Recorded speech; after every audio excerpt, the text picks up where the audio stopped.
Hello everyone, thanks so much for tuning to Sin's Workshop. I hope you're all having a wonderful day. So today we are going to be reviewing Sunrise on the Reaping by Suzanne Collins. I love this book, but oh my god, it broke my heart. It broke my heart. I loved everything about it, and you know, being a huge fan of Hunger Games, you know, I've read all the books. I've seen the first 4 movies. I haven't seen Ballad yet. Knowing what I know of the series, it just makes me understand Haymitch a little more, and it just makes my heart break for him. And I'm sitting there and I'm reading it and I'm like, oh my goodness. This poor guy, this poor kid, not even guy, this poor kid. And I'm just in shock and in awe. I feel like this is the most brutal book in the series. And that's saying a lot. And I feel like it is brutal only because of everything that Haymitch not only experiences, but how he is involved in the Hunger Games. And you're seeing, I mean, it's double the tributes, you know? It's these, you know, the second quarter quell, right? And 50th Hunger Games. And 50, no, not 50. It's double the tributes, you know?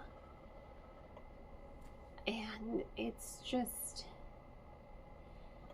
it's a lot, you know, that's a lot that's going to take a toll on someone. And you see how he becomes, you know, invested in these other characters, and, you know, Macely and Wyatt and Lulu, Welly and Amber. Oh my god, Amber. God, Welly.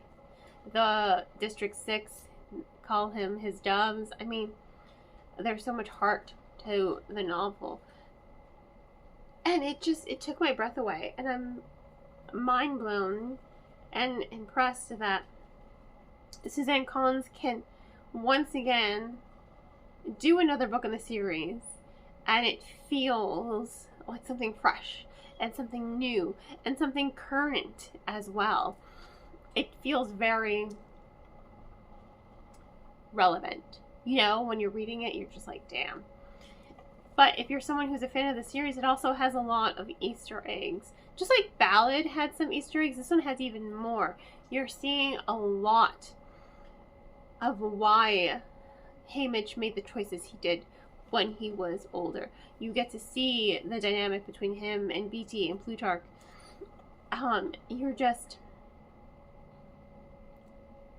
You're seeing so much more. It has so much depth to it, and it truly is an engaging novel because of that. And the way the story is broken up, you know, from, I mean, first of all, poor Haymitch being born on the reaping, got reaped on his birthday. Just that whole scenario was done in such a heartbreaking way because it was so unfair how it was handled. And then you see him bonding with people he didn't really know or understand, you know, in order to survive the Hunger Games, and then the training, and then the forming the alliances, and then the actual Hunger Games. And all I can say is this movie is going to be brutal. I mean, there is a level of brutality in this book that we don't really see in the previous books, because by the time you get to Katniss's story, they've already finessed all of the showmanship, you know? They've been doing this for 74 years. They've finessed it. Well, 64, because they didn't really start doing all the theatrics until the 10th Hunger Games, right? So they've been doing this for some time. And for Haymitch, they haven't quite figured out all the kinks yet for making it truly theatrical. So, lots of bumps, just lots of, oh gosh, I don't really know how to put it into words, but it's more brutal, you know? When you're reading Ballad of Songbirds and Snakes, you're seeing it through Snow's eyes. So you, as the reader, you know it's brutal what these characters are going through. They're just kind of thrown into this arena and they have to fight. And there isn't that level of theatrics here, right? They're just like, we're going to try to add some theatrics, you know? Now we're actually going to try because we really want to make sure that people are engaged by this, that they see a point to this, right? They're trying to create loyalists and a sense of community with the capital, with the extravagance of the Hunger Games. You know, they're going to treat it as a game, like an actual event, a game. So there is a level of brutality to those deaths, but in this one, because of that emotional factor, it hurts more. You know, just think of that scene where Rue dies in the book, and if you think about that scene, that level of brutality there, it doesn't quite compare to the level of brutality in this book. And I think it's because you have all that you have all that knowledge of what's to come. And I mean, but some of them are brutal because Snow is punishing Haymitch. He is punishing him from beginning to end.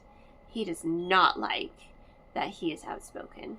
He does not like that he has an opinion. He does not like that he has a good life or had a good life. You know, he wants to nip him in the bud, but he wants to make him suffer for it. It's so there's like this different sense. It almost mirrors Catching Fire in a way, in that brutalityness of Snow against Katniss. Now it's Snow against Haymitch, but for some reason it just feels so much more worse. And I think that's because you have all the knowledge of, you already know some of the pain that Haymitch is going to experience, but now you are experiencing it with him, and that's a whole nother level of emotion that comes from you as the reader, because you are emotionally invested in this character now. Like, you are emotionally invested even before the book begins in this character. So now to see him break down and to see his heartbreak, it gets you right in the heart, and you're just like, ugh. And half the time I was just like texting my friend Christina, I'm just like, Amber, Welly, I'm like, oh my god, this movie's gonna be brutal. It's gonna be brutal, but you know what? We stand with the victors. In any case, honestly, 5-star review, 5-star book. It just, highly recommend it. Highly recommend. And when it comes to the Hunger Games books, I can't stress this enough. Please read them in publication order.